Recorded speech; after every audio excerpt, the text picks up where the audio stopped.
Hello everyone, welcome back to my channel.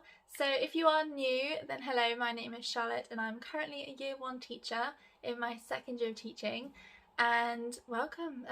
Click subscribe, join. I'm going to talk a lot about your first year of teaching and basically how to survive it.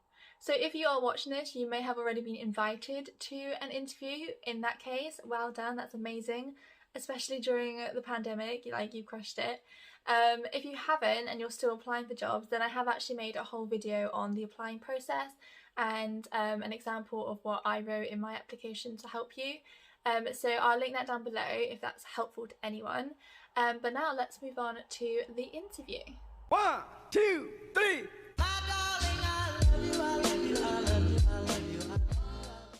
So everything I'm about to say is based on my experience, and obviously my interview was in 2019 when we were also innocent to what was coming.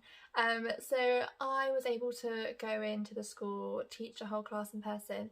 I'm not quite sure what's going to happen with yours at the moment, especially now schools are going back. I don't know whether it'll be virtual, who knows. But no matter what's happening, the questions in the interview are still going to be the same. So I thought it was still really valuable to tell you what questions that might come up and how you might answer them. So I've written down a bunch of questions on my tablet, and they are either what I have been asked, or maybe some of my friends have been asked it. But either way, they're questions that get used. I'll tell you them in no specific order, so let's just go for it. So the first one, how do you feel your lesson went and what would you do differently, if anything, next time? So if you are teaching class, they will most likely ask you to reflect on that lesson, how you would improve it, what might you do. So I'm not going to tell you how to answer that because it's very specific to your lesson. Just don't be too harsh on yourself because you don't know the children, you don't know the school as well, and this is the first time teaching them, and it's a one-off lesson as well. And interview pressure. So just cut yourself a break, be nice to yourself, and they are looking for potential and not perfection. Another one is what influenced you to apply for this job. So this is where your school research will come in handy.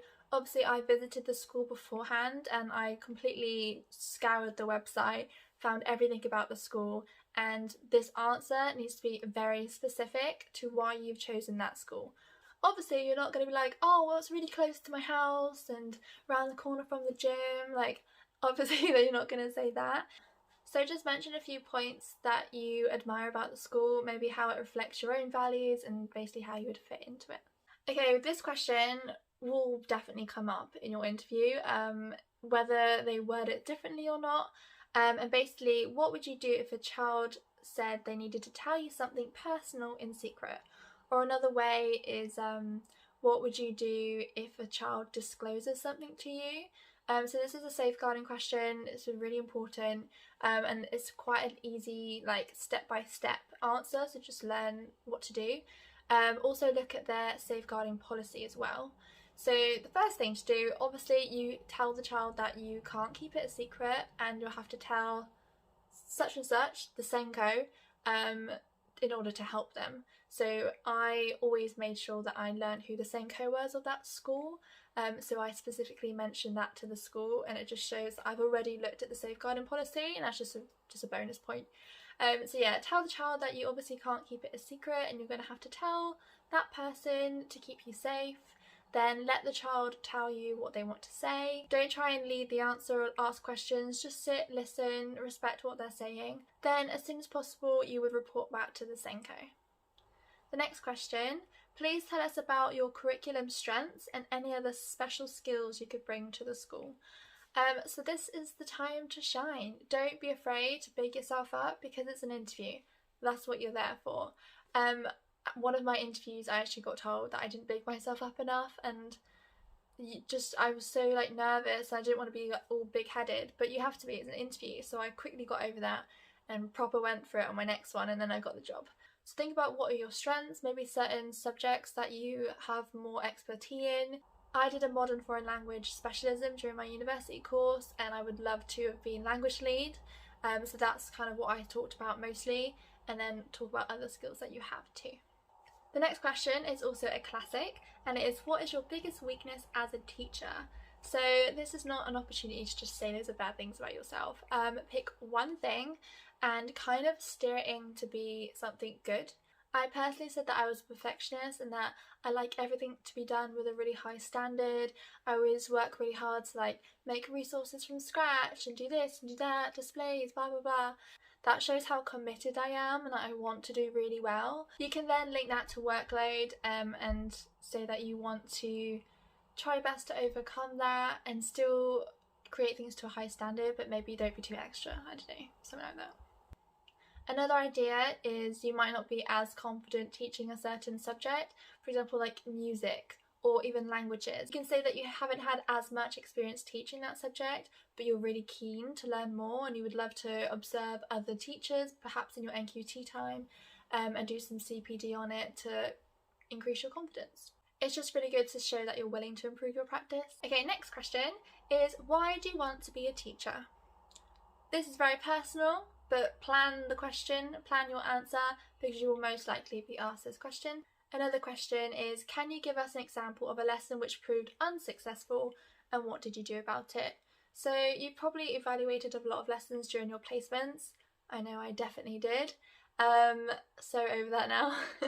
So just pick a lesson from there and just talk about how you maybe adapted the lesson on the spot, or you were really flexible and did something a certain way, and just talk about that.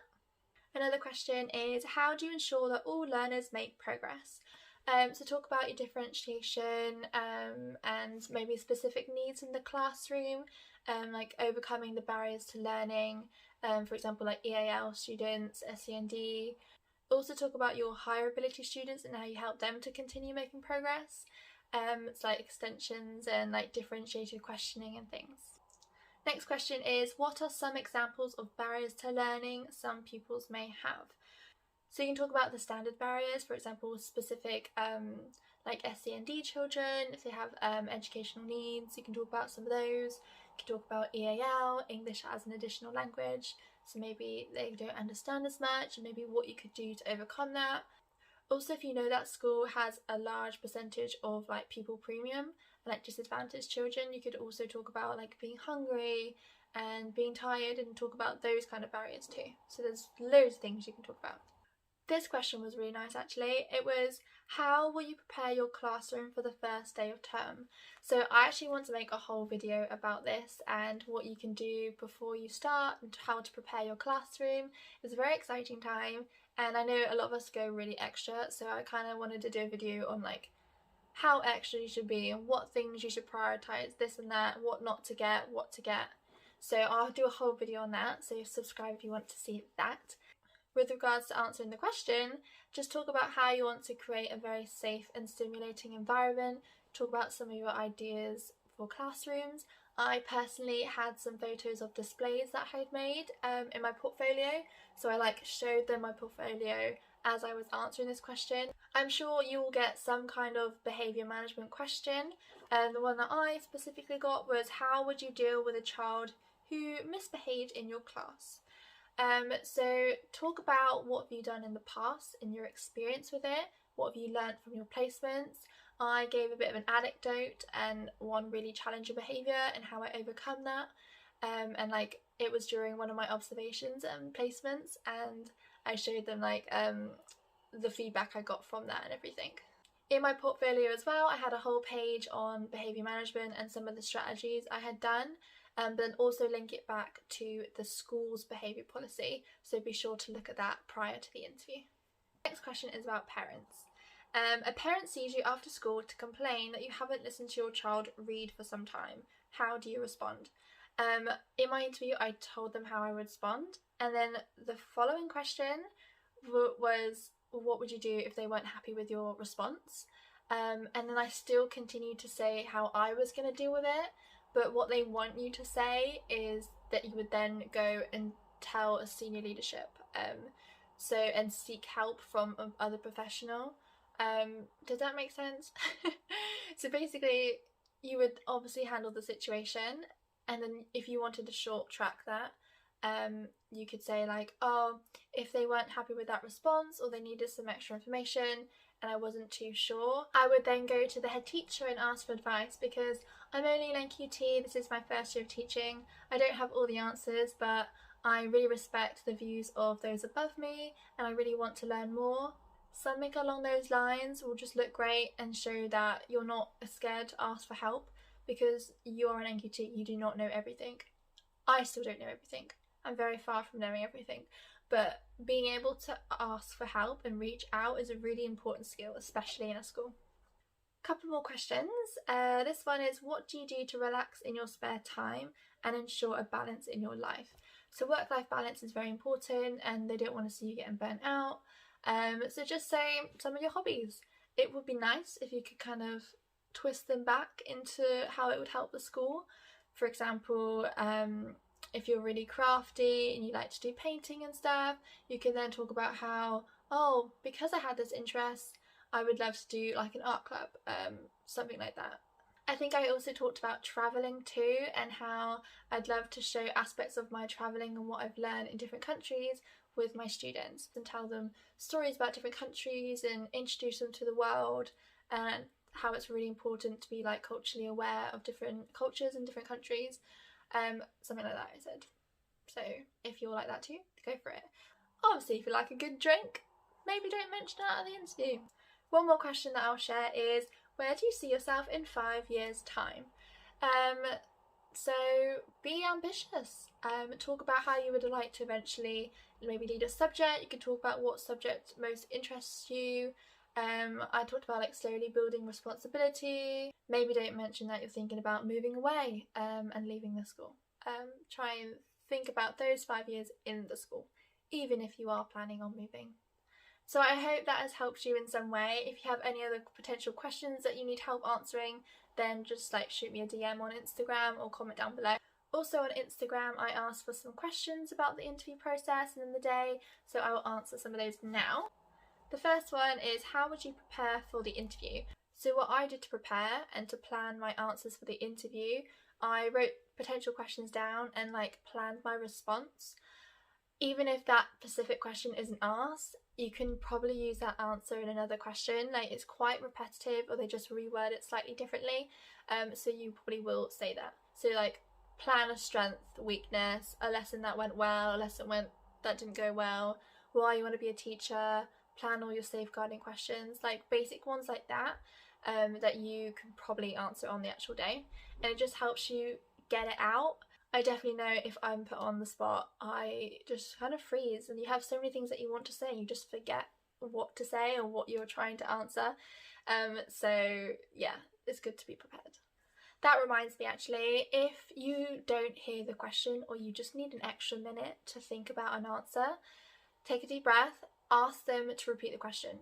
That gives you like another minute to like breathe and kind of think about an answer in your head. I did that. Another question is, in the interview process, are you told what lesson to teach or do you choose? So this depends on the school, and I know some of my friends were just told to plan a 20-minute SPAG lesson and didn't say any specifics. One of my lessons was very specific, a 30-minute lesson on fronted adverbials. Another one was like an hour English lesson on creative writing. So it can be very specific sometimes, or they might give you more leeway, but they will tell you in advance what year group you're teaching and how long that lesson is. Obviously, I don't know what's happening at the moment because of the pandemic. I'm just going to pretend that the pandemic isn't happening because that's what normally would happen. They don't tell you much about the class, so a really good thing to do, some bonus points, is to email back and ask for any specific information on children with some additional needs, maybe how many people are in the class, things like that. Ask questions so that you can properly plan. That's good. A couple of these I have actually already answered in the video, so I'll skip those. When is the best time to apply for NQT positions? I had a couple of friends who had a job in January and I was starting to panic. I feel like a lot of them come out, some maybe in the February half term. Most jobs come out on the Easter holidays and even some afterwards. I think May is the last chance for teachers to hand in their resignation, so still there could be some after that. But I would say Easter is like the main time, so make sure you're looking soon. And I just had like alerts, so whenever a new one came out, I would see it. So one question was, are you often asked to teach a lesson as part of the interview process? Before the pandemic, I would have said yes, like it's every time, whether it's a small lesson or a long lesson. but I'm not too sure at the moment. I've heard some people having virtual lessons or having to send in like a video, but now we're coming back, that could change. You might just have to wear a mask. I'm really not too sure, and I wish I knew more. Another question was advice on getting a sense of a school when viewings aren't possible due to COVID. Obviously go on the school website, you should do that, COVID or no COVID. Just go on every single page, get a feel for the school, if they have social media, and maybe see how they've responded to remote learning too. That could be really interesting. Look at their Ofsted reports, definitely do that and see what they're working on.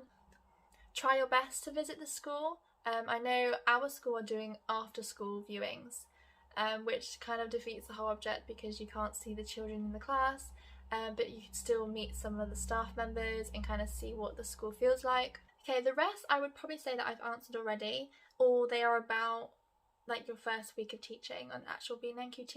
So I'll save those questions and respond to those in my NQT video that I'll do. So if you want to see more about like your first week of teaching or how to prepare for your classroom, then be sure to subscribe. And if you have any additional questions, then just comment them down below. I'll either save it for a video or just answer them in the comments. But yeah, I hope it was really helpful, and good luck if you're having interviews soon or if you're still applying. It's very exciting and also very nerve-wracking. My biggest advice is to just be kind to yourself, be calm and be confident. Wear something that makes you feel really confident. I wore like a two-piece suit and I was like a girl boss that day. I felt really confident. And actually when I went back to my job, they were like, oh yeah, you were the one wearing the suit. And I was like, yep, that was me. Very memorable white suit I had on. And remember, you're going to a school for a job, so you need to be very smiley and positive. Even in the interview when you're absolutely bricking it, put a smile on your face and just hide the fear. Thank you so much for watching and good luck everyone. Bye!